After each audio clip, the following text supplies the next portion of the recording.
Assalamualaikum warahmatullahi wabarakatuh. Selamat pagi anak-anak. Apa kabarnya hari ini? Alhamdulillah ya baik. Sebelum kita memulai pembelajaran ini, silakan ketua kelas untuk mengiringi doa terlebih dahulu. Baik, terima kasih kepada ketua kelas. Selanjutnya ibu absen terlebih dahulu ya. Apakah hari ini ada yang sudah hadir? Oke, hadir semua ya. Terima kasih. Nah, sebelum membahas lebih lanjut terkait dengan parabola, adakah yang masih ingat pertemuan kemarin kita belajar tentang apa? Ya, benar sekali. Kemarin kita belajar tentang gerak terus. Untuk mengingat lebih dalam, coba perhatikan simulasi di sini. Simulasi pertama ada sebuah mobil yang melaju ke kanan. Ada yang tahu mobil tersebut melakukan gerak apa? Ya, benar sekali. Mobil tersebut melakukan gerak terus beraturan dan bergerak pada suhu X karena kecepatannya konstan. Selanjutnya animasi kedua. Di sini ada apel yang dilemparkan ke atas, maka apel tersebut akan kembali lagi ke bawah, dan ketika dilempar ke atas akan kembali lagi ke bawah. Ada yang tahu apel tersebut melakukan gerak apa dan bergerak pada suhu apa?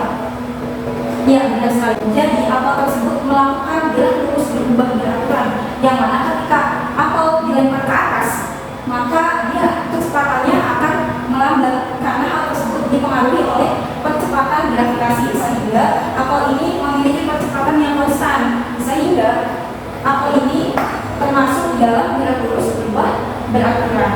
Selanjutnya, apa sih kaitannya GLB dan GLB pada materi kali ini? Pada kali ini kita akan membahas mengenai gerak parabola, yang mana gerak parabola ini sangat bermanfaat dalam kehidupan sehari-hari. Contohnya bagi pemain bola basket ataupun sepak bola. Seorang pemain bola basket harus mengatur sudut dan kekuatan lemparan agar bola yang dia lempar ataupun dia tendang dapat masuk tepat ke sasarannya, yaitu ke gawang maupun ke dalam ring. Dan masih banyak lagi manfaat lainnya. Sebelum kita mulai pembelajaran kali ini, Ibu akan memberikan terlebih dahulu indikator pembelajaran yang akan kita capai pada hari ini. Yang pertama yaitu menelaah pengertian gerak parabola, yang kedua menganalisis pengaruh antara sudut elevasi dan kecepatan awal terhadap jarak maksimum dan ketinggian maksimum. Adapun tujuan pembelajarannya, setelah melakukan pembelajaran, peserta didik diharapkan mampu menelaah pengertian gerak parabola melalui pengamatan contoh dalam kehidupan sehari-hari dengan baik. Yang kedua, peserta didik diharapkan dapat menganalisis pengaruh antara sudut elevasi dan kecepatan awal terhadap jarak maksimum dan ketinggian maksimum melalui simulasi pelemparan peluru pada PET simulation dengan benar. Di sini Ibu mempunyai sebuah video. Pernahkah kalian bermain bola basket? Baik di time zone maupun di lapangan. Nah, kira-kira bola basket tersebut bagaimana ya bentuk lintasannya? Kemudian bola basket tersebut bergerak pada suhu apa? Kalau misalkan GLB kan bergerak pada suhu X, kalau GLB bergerak pada suhu Y. Kalau misalkan gerak parabola bergeraknya pada suhu apa? Ada yang tahu? Ayo, suhu X atau suhu Y? Selanjutnya, ketika melemparkan sebuah bola, apakah sudut yang diberikan ketika melempar tersebut akan berpengaruh terhadap jarak terjauh, titik terjauh bola itu jatuh, dan akan berpengaruh juga terhadap ketinggian maksimum. Kemudian, apakah kecepatan awal ataupun kekuatan lemparan yang kita berikan tersebut akan berpengaruh terhadap jarak dan ketinggian maksimum suatu bola tersebut? Ya, kita simpan dulu ya jawabannya. Untuk mengetahui hal tersebut, kita akan analisis satu persatu sesuai dengan indikator pembelajarannya. Di sini, apabila bola basket tersebut, apabila anak yang sedang bermain bola basket tersebut diuraikan pada bidang magnetismus, maka akan membentuk seperti ini. Jadi bola basket tersebut bergerak pada suhu X dan suhu Y. Kemudian bisa diperhatikan di situ bentuk lintasannya yaitu melengkung. Kemudian ketika bola basket itu dilemparkan, ia akan memiliki kecepatan awal, yang mana kecepatan awalnya itu arahnya ini, yang biasa disebut dengan V0.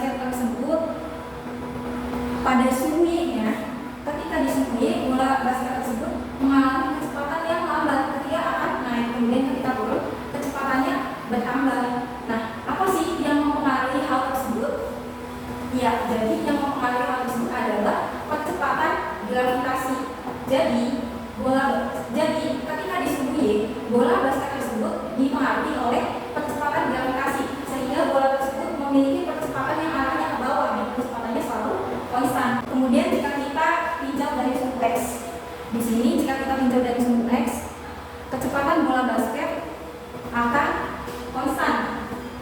Nah, kenapa kecepatan bola basket itu konstan? Karena bola basket tersebut tidak dipengaruhi oleh percepatan gravitasi, sehingga pada sumbu X gerak yang bekerja adalah gerak lurus beraturan karena kecepatannya konstan, sedangkan pada sumbu Y gerak yang bekerja adalah gerak lurus berubah beraturan. Jadi dari apa yang telah kita analisis tadi, kita bisa mengambil kesimpulan nih, apa sih definisi dari gerak parabola itu? Ada yang bisa jawab? Iya, benar sekali. Jadi gerak parabola itu adalah gerak yang lintasannya melengkung. Kemudian gerak tersebut bergerak pada sumbu X dan sumbu Y, atau gerak parabola adalah perpaduan antara gerak lurus beraturan di sumbu X dan gerak lurus berubah beraturan di sumbu Y.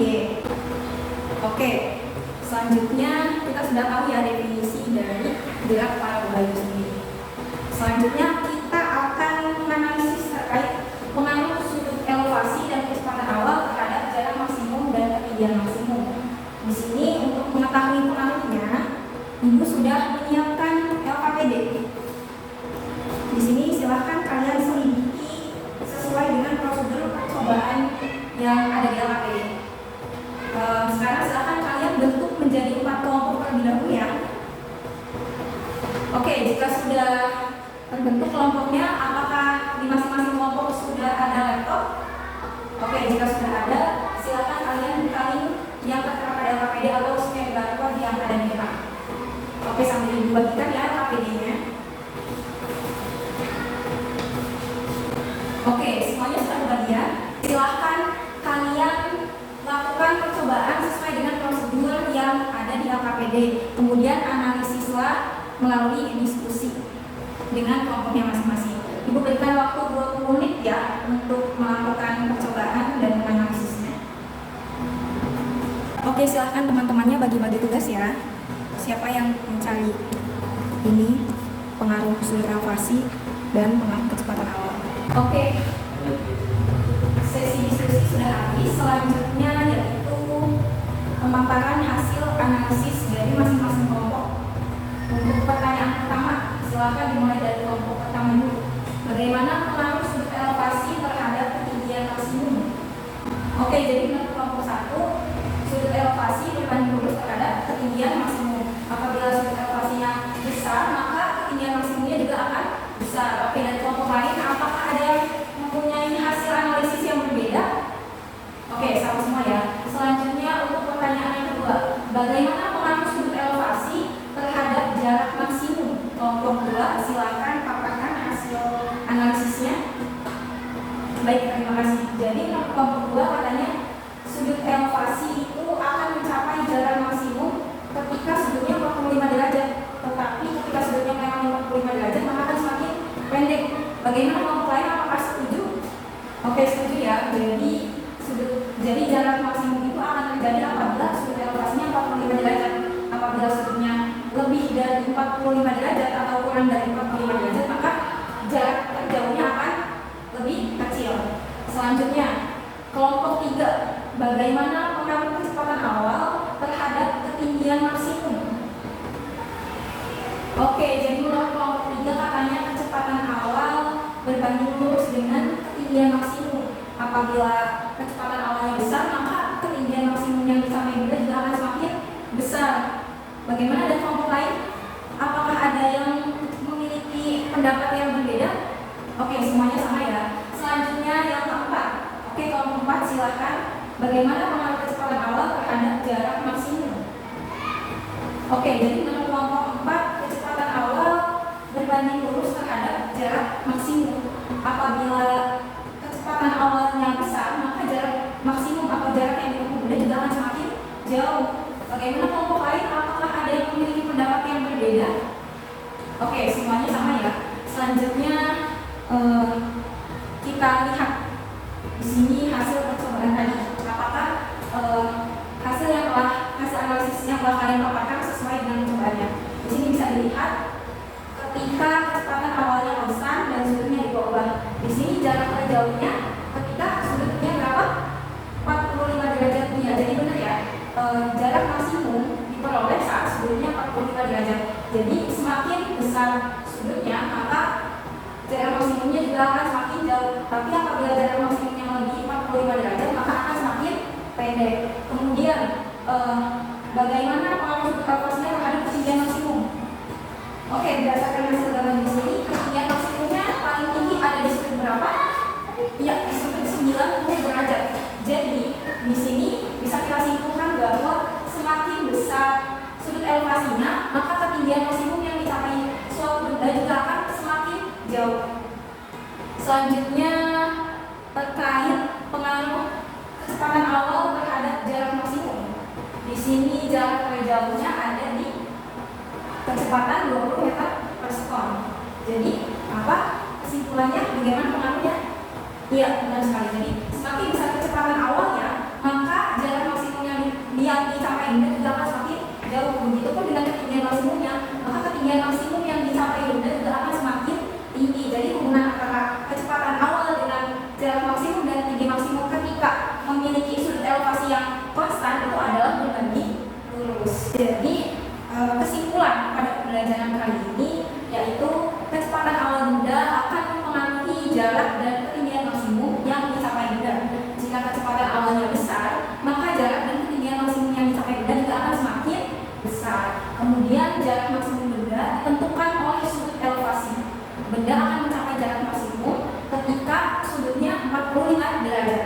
Ketika sudutnya mendekati 90 derajat atau dalam kata lain sudah melewati 45 derajat, maka jarak maksimumnya akan lebih pendek daripada jarak maksimum yang dicapai oleh sudut 45 derajat. Kemudian semakin besar sudut elevasi yang diberikan, maka semakin besar pula tinggi maksimumnya. Selanjutnya kita balik ke tujuan pembelajaran kita. Apakah kita sudah mencapai tujuan pembelajaran kita? Yang pertama, menelaah definisi dari gerak parabola. Setelah melakukan pembelajaran, kita jadi tahu apa sih definisi dari gerak parabola itu. Kita juga bisa mengetahui pengaruh antara kecepatan awal terhadap jarak maksimum dan ketinggian maksimum. Kita juga jadi tahu bagaimana pengaruh antara sudut elevasi terhadap ketinggian maksimum dan jarak maksimum. Oke, karena kita tadi telah belajar mengenai definisi dan analisis terkait pengaruh sudut elevasi dan kecepatan awal terhadap ketinggian dan jarak maksimum benda. Selanjutnya untuk melatih pemahaman kalian, silakan kalian kerjakan latihan soal yang ada pada modul halaman 8 sampai 10 dan dikumpulkan pada minggu depan ya. Sebelum pembelajaran kali ini diakhiri, silakan untuk ketua kelasnya pimpin doa terlebih dahulu.